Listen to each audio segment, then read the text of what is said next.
For his 30th birthday, Muraz invited his entire large family, not knowing that he himself would be served as the appetizer. Moscow, Kazansky railway station. From here, Minchin was about to embark on an amazing journey to the east, a land of indescribable beauty and legends. Their compartment neighbors were a young Russian girl and an Uzbek woman with a small amount of luggage. On the road, people get acquainted quickly, drank green tea. She treated them and praised the drink. The Uzbek woman, who worked as a supervisor in a women's correctional labor colony near Tashkent, told various stories from life. Gulnara was sentenced to 15 years, and she endured all the hardships of prison life bravely and silently. Gentle, kind, sensitive. It was even hard to imagine that this small woman had committed a crime that shocked the entire Tashkent district. By the way, you say you're from Minsk? Yes, she's from your hometown. I remember exactly, they used to tease her and call her Bulbashka. She arrived here as a young girl, brought by an Uzbek man who served in the military in Belarus. You must have been proud to have such a beautiful wife, right? The relatives also accepted the foreign girl. They helped, they say, to rebuild the house. Soon a baby appeared, and the whole street came to take a look. Regardless of his skin tone, the little boy was already standing firmly. His mother adored him. But you, Muraz, treated your son coldly. He doesn't look like me. He's mute. That woman must have cheated. The first outburst, though it was only words, wounded the heart of Gulnara, as they called the Slavic woman Galia in the local way. What's wrong with you, Muraz? Look at your son. Your eyes are a little slanted. I'll make yours slanted too. The young husband immediately kept his promise. He beat Gulnara coldly and cruelly, and strictly forbade her to leave the house. If the neighbors see or you complain to anyone, I'll kill both you and your brat. Gulnara endured it, only once somehow complaining about her hard fate to her mother-in-law Shipko. He beats me, even while I'm pregnant with our second child. He'll continue, but eventually stop. That's how it is in the East. You should soften your husband's heart with kindness and love. It's your fault that it has become so cruel. I raised my son to be kind and gentle. You complained to him, causing him to burst into the room like a wild beast. Life is hard for you, but it'll get better now. Gulnara didn't feel the blows, didn't scream, didn't moan. Only tears streamed down her bloodied, battered face. For more than a week, Gulnara couldn't stand firmly on her feet. She hadn't recovered much, and now even her dislocated jaw hurt. Only my stomach was in pain, pulling, cutting, stabbing. It's my baby suffering. Gulnara was worried for a good reason about the well-being of the little one who was supposed to be born, supposed to be but never was. The dead fetus began to rot in the mother's womb, and the doctors miraculously saved Gulnara herself. Muraz became quieter. After some time, Gulnara felt that a new life was once again showing signs of existence inside her. I'm pregnant, you are Muraz, and please don't hit me so that the past doesn't repeat itself. Alright, I won't. You'll give me 9 more sons. And a daughter. Gulnara pressed herself to her husband.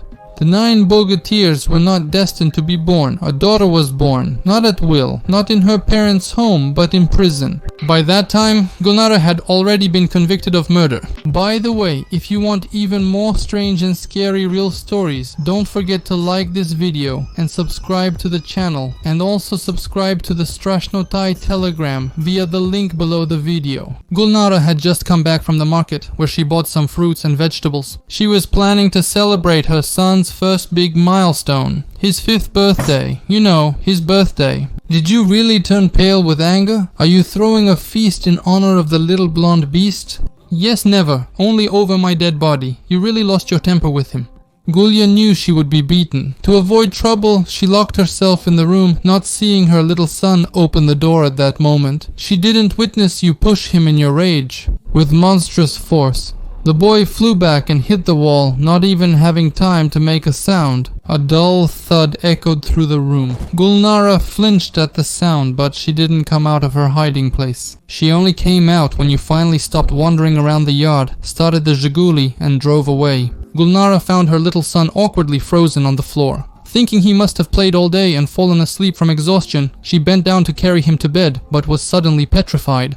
Blood trickled from the boy's parted lips, his body lifeless. She remained silent as a hateful voice spoke behind her. Tell the doctors he fell down the stairs and hit his head. Actually, stay quiet. I'll talk to the doctors. The boy was buried. Gulnara started packing her things.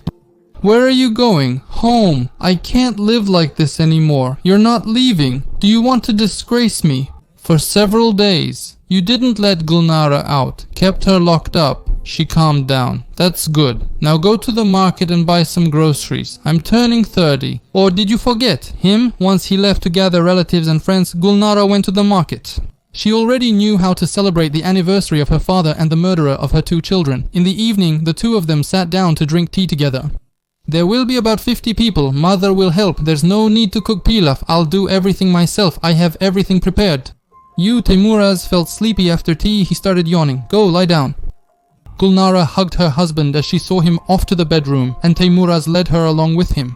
Wait a little later. I'll still do some things in the kitchen. Muraz yawned sweetly again. His eyelids were sticking together and Gulnara was happy. So the sleeping pill worked. An hour and a half later she checked the bedroom. Her husband was snoring deeply. With shaky hands she took the rope, tied one end around his neck and bound his hands and feet. Her husband slept almost until morning. Gulnara, on the other hand, didn't close her eyes. At her feet lay a hunting knife, a dagger and an axe. She waited for the sleeping pill to wear off. She wanted her husband to know why he was dying. She wanted to pour out everything that had accumulated in her soul. Sometimes she was overcome by fear. What if the ropes failed to restrain him when she started to kill and he broke free? Gulnara wasn't afraid for herself, but rather that her revenge would fail. When you woke up, Muraz, you were confused about what happened to you. His limbs were numb and his head was ringing. He closed his eyes, hoping it was just a dream. Open your eyes and ears, Mujenek, Gulnara said distantly. Now you will die a terrible death, and may God or Allah forgive me. Gulnara raised the dagger over you, Muraz.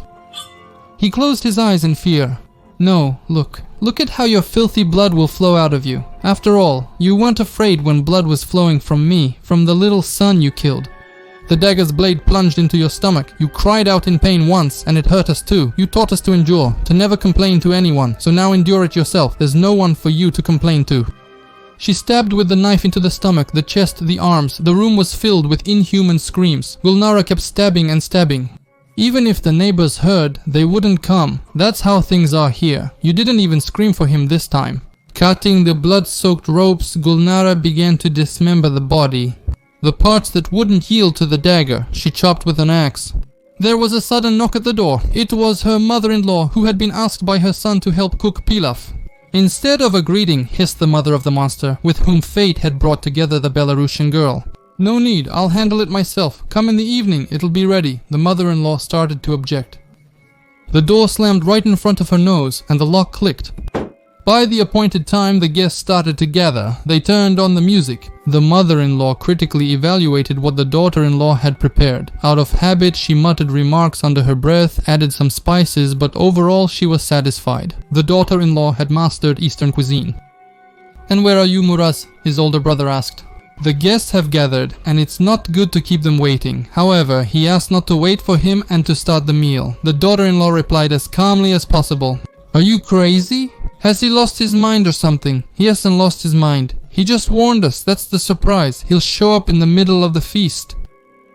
"Are you Murazan's brother?" Father glanced over with clear displeasure, barely holding back his emotions, and gave the order. "Dear guests, please come to the table. We are happy to share what we have. The birthday person has some important matters to attend to and will be a little late."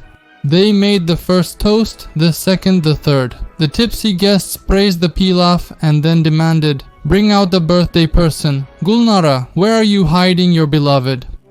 "He likely locked himself in the bedroom."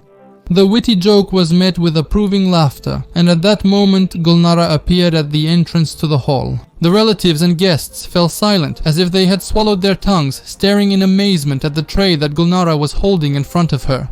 "Here is your beloved son and friend, welcome him." Someone screamed, someone started vomiting, dishes clattered to the floor, women began to wail, and the mother of Muraza collapsed to the ground lifeless, her heart broken. On the tray lay the head of Muraza himself, his hair smoothly and neatly combed. "Did you eat your birthday, boy? This is all that's left." Gulnara placed the tray with her husband's head on the festive table, at the spot reserved especially for the late guest of honor. The dead silence was shattered by the cry of Father Muraz, who rushed at his daughter-in-law. Someone grabbed his hand with the fork which he had raised above Gulnara's head. Gali, come to your senses, calm down. Gulnara collapsed, unconscious, onto the floor.